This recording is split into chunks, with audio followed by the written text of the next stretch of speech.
Hola queridas criaturas de YouTube. Desde el momento que apareció TikTok, o más bien comenzó a hacerse popular ya hace como media década, muchas personas comenzaron a volverse completamente adictas a la plataforma, y eso es algo de lo que seguramente ustedes ya se habrán dado cuenta. Eventualmente, y con el pasar del tiempo, TikTok se posicionó como una de las redes sociales más populares de internet en relativamente poco tiempo.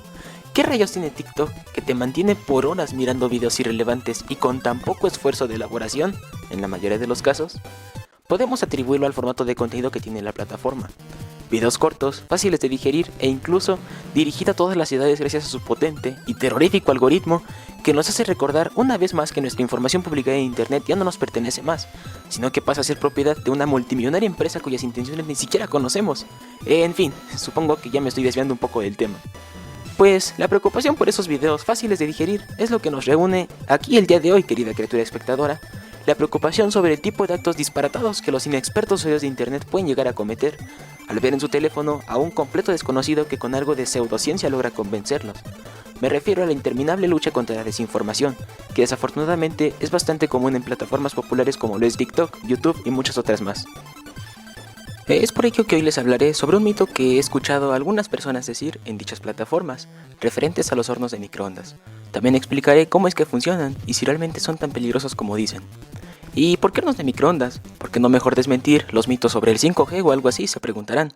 Creo que los hornos de microondas son el ejemplo perfecto de cuando el conocimiento científico se aplica de forma correcta, cuando varias ramas de la ciencia se unen para resolver un problema que frecuentemente atormenta a humanos y otras criaturas que disfrutamos de unas deliciosas palomitas al ver una película. ¿Se pueden imaginar qué pasaría con nuestras vidas si no tuviéramos hornos de microondas? Uno de los mitos más comunes respecto a los hornos de microondas es que su uso frecuente puede llegar a producir cáncer. Actualmente ningún estudio científico ha podido demostrarlo, y es fácil determinar el porqué de esto.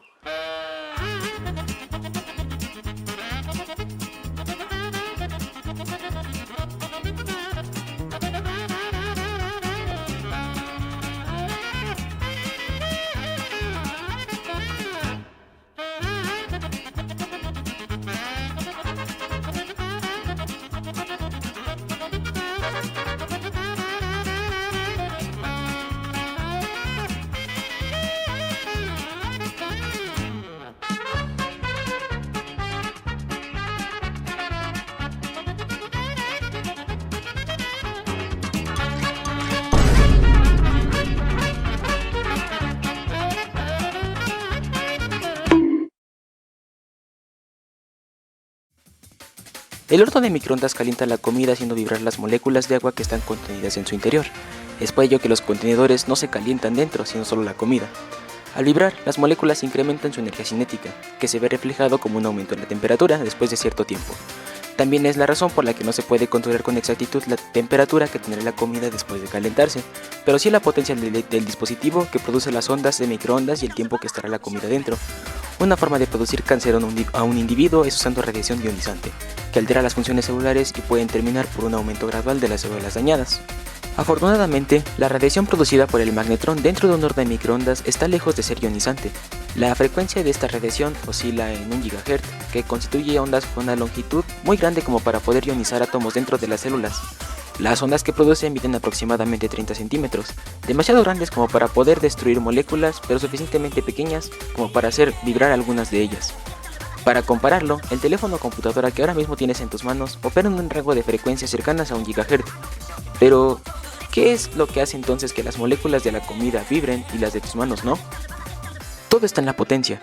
El magnetrón actúa como una especie de antena muy potente que emite estas ondas de baja frecuencia a una potencia de más de 1000 watts. Eso es justamente lo que marca la diferencia. Este router Wi-Fi de TP-Link que encontré en internet promete ser bastante potente. Al parecer, es de una potencia elevada para el estándar permitido por la FCC en Norteamérica, que es menor a 30 decibelios miliwatt. Para que se den una idea, este router transmite una potencia 1000 veces menor a la que transmite el horno de microondas, y es por ello que tampoco supone un riesgo para la salud. ¿Cómo es entonces que el magnetrón, que requiere de un voltaje tan alto como para poder funcionar, se encuentra a nuestra disposición a tan solo 3 clics de alcance? Las salidas de los tomacorrientes de tu casa probablemente funcionen a 110 volts, y el magnetrón requiere de unos 4000 volts para funcionar. Aquí entra otro componente crítico dentro de los hornos de microondas, el transformador, y curiosamente es aún más peligroso que el mismo magnetrón.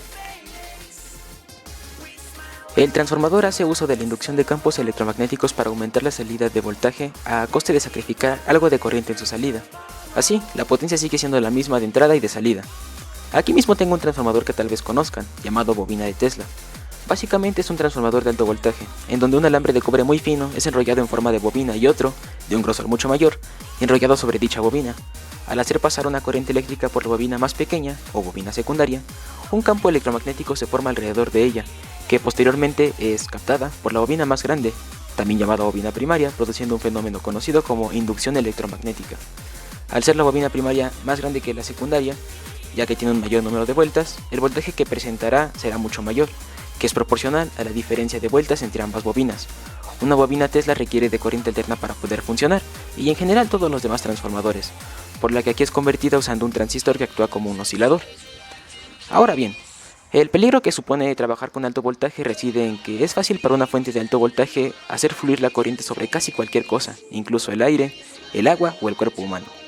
Si una corriente mayor a 100 mA atraviesa el corazón de una persona, es bastante probable que ésta muera por un fallo cardíaco. Esto es fácilmente alcanzable por un transformador de un horno de microondas, y seguramente más de un técnico curioso que ya ha jugado con ellas sin las precauciones debidas ha perdido la vida. Realmente, el transformador no suele suponer un peligro para el usuario, pues la carcasa metálica que encapsula los componentes lo hace completamente seguro si se instala correctamente. Aunque pueda parecer aterrador, cientos de transformadores nos acompañan día a día y tampoco suponen un peligro significativo.